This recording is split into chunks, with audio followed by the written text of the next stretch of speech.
Assalamualaikum warahmatullahi wabarakatuh. Salam sejahtera untuk kita semua. Sebelumnya, mohon izin memperkenalkan diri. Nama kelompok 1.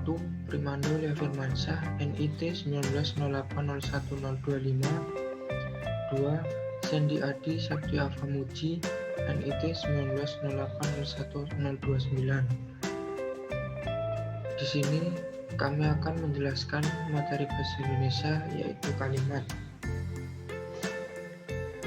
Sebelum masuk ke materi, saya akan menjelaskan sedikit tentang kalimat. Kalimat adalah sebuah kumpulan kata-kata yang mempunyai arti dan suatu bahasa yang terdiri atas dua kata atau lebih yang memiliki suatu pengertian dan pola intonasi akhir. Untuk lebih jelasnya, mari kita simak penjelasan berikut.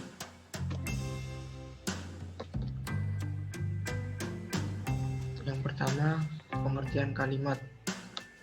Kalimat adalah satuan bahasa yang berisi pemikiran yang lengkap. Dalam sebuah kalimat, setidaknya mengandung subjek dan predikat. Kalimat dalam bentuk lisan diucapkan dengan suara naik turun, nyaring dan lembut, diinterupsi dengan jeda dan diakhiri dengan intonasi akhir.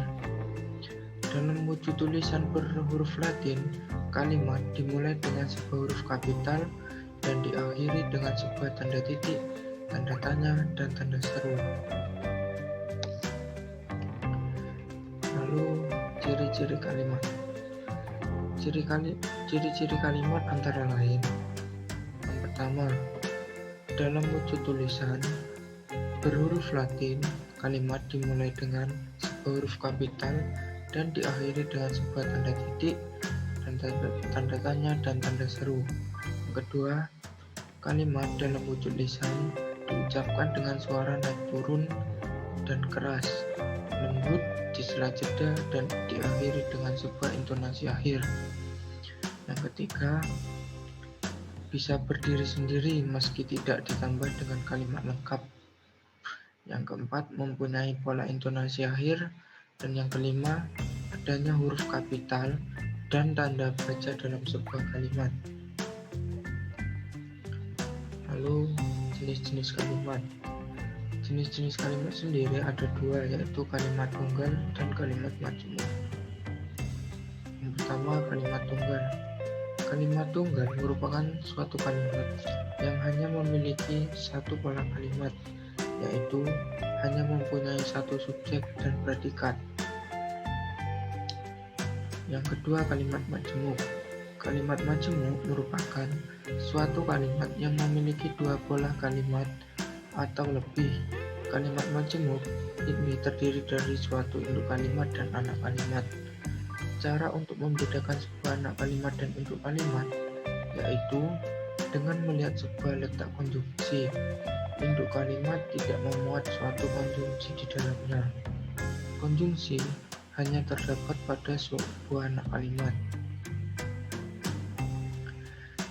Setiap kalimat majmuk memiliki sebuah kata penghubung yang berbeda, sehingga jenis kalimat ini bisa diketahui dengan cara melihat kata penghubung yang digunakannya.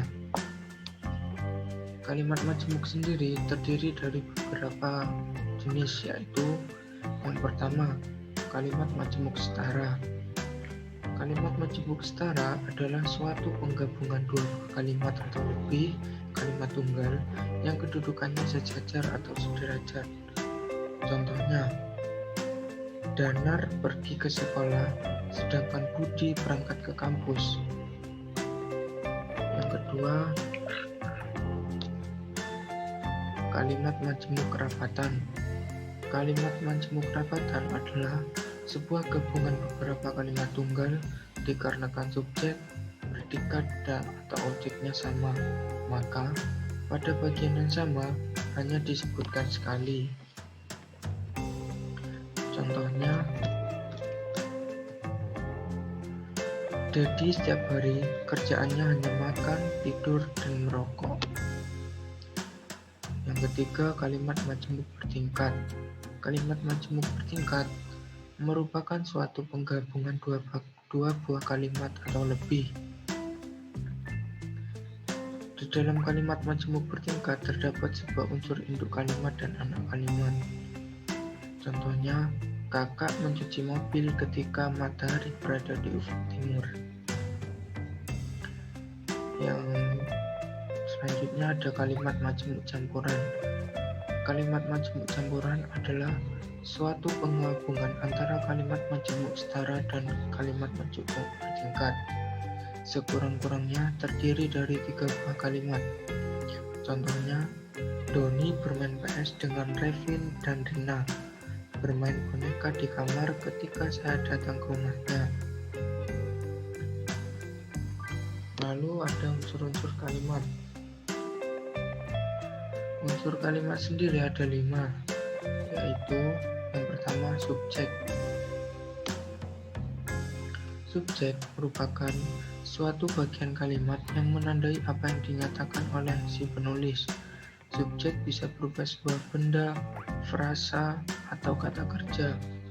Contohnya, Hari sedang bersepeda, yaitu hari adalah subjeknya. Ciri-ciri subjek. Yang pertama, jawaban atas pertanyaan apa atau siapa. Yang kedua, disertai kata itu, didahului kata bahwa, dan tidak didahului preposisi seperti dari, dalam, di, ke, ada. Yang kedua, unsur kalimat yang kedua adalah predikat. Predikat merupakan suatu bagian kalimat yang menandai apa yang dinyatakan oleh si penulis tentang sebuah objek. Predikat biasanya berbentuk sebuah kata kerja. Contoh, Ari makan. Kata predikatnya yaitu makan, yaitu kata kerja. Ciri-ciri predikat yaitu yang pertama, jawaban atas pertanyaan mengapa atau bagaimana. Dan ciri yang kedua, dapat berupa kata adalah atau ialah. Unsur kalimat yang ketiga adalah objek. Objek merupakan suatu bagian kalimat yang melengkapi sebuah kata kerja. Objeknya bisa berupa kata benda atau frasa kata benda. Bagian ini terletak setelah predikat, bertuliskan kata kerja aktif transitif. Contohnya, Denny menyayangi Soraya. Objeknya yaitu Soraya. Ciri-ciri objek. Ciri-ciri objek yang pertama adalah langsung di belakang predikat. Yang kedua, dapat menjadi subjek kalimat pasif. Selanjutnya, tidak didahului preposisi. Dan yang terakhir, didahului kata bahwa.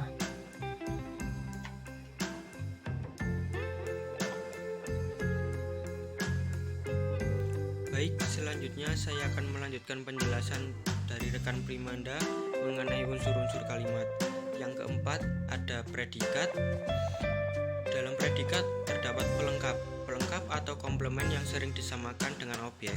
Padahal pelengkap adalah beda dengan suatu objek karena tidak bisa menjadikan subjek jika kalimat dipasifkan.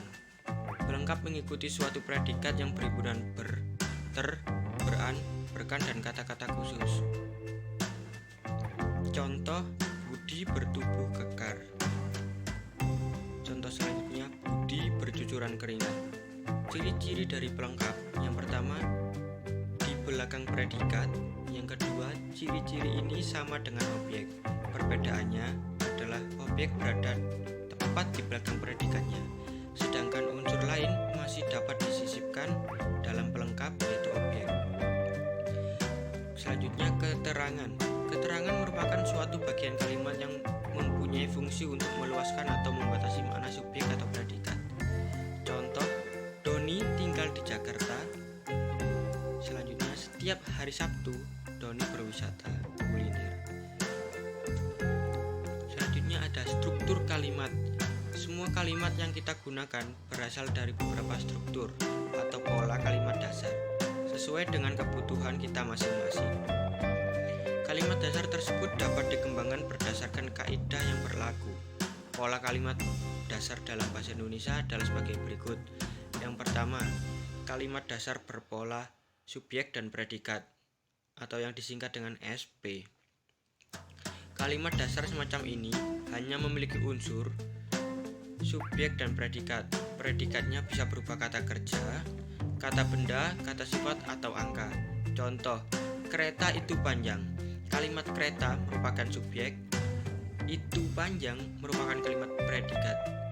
Yang kedua, kalimat dasar berpola SPO atau subjek, predikat, dan objek. Pola kalimat ini sering digunakan dalam kehidupan sehari-hari.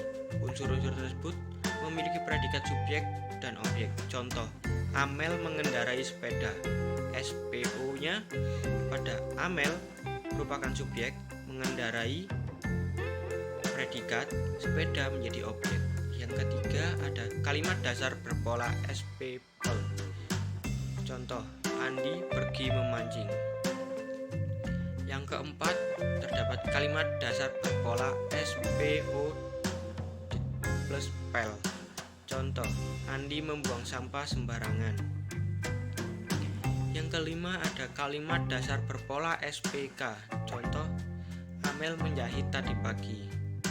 Amel merupakan keterangan.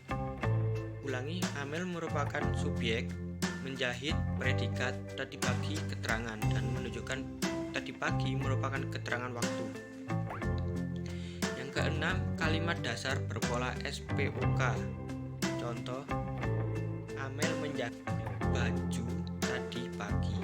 Kalimat Amel merupakan subjek, kalimat menjahit merupakan predikat, baju merupakan objek, tadi pagi keterangan waktu. Yang ketujuh, kalimat dasar berpola SPO plus K. Kalimat dasar ini memiliki unsur subjek, predikat, objek, pelengkap, dan keterangan. Subjek berupa nomina atau frasa nominal. Predikat berupa verba duitransitif. Benda berupa nomina atau frasa nominal. Pelengkap berupa nomina atau frasa nominal, dan keterangan berupa frasa preposisional. Contoh, ibu membelikan Rani baju baru di pasar. Yang kedelapan, kalimat dasar berpola SP, pelengkap, dan keterangan. Kalimat dasar jenis ini memiliki unsur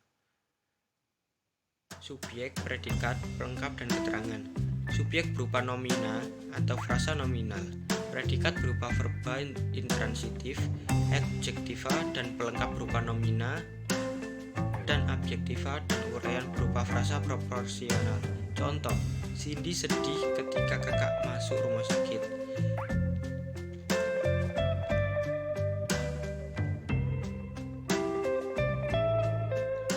Baik, itu tadi penjelasan yang dapat kami sampaikan tentang kalimat dalam bahasa Indonesia. Kurang lebihnya kami mohon maaf sebesar-besarnya. Terima kasih. Wassalamualaikum.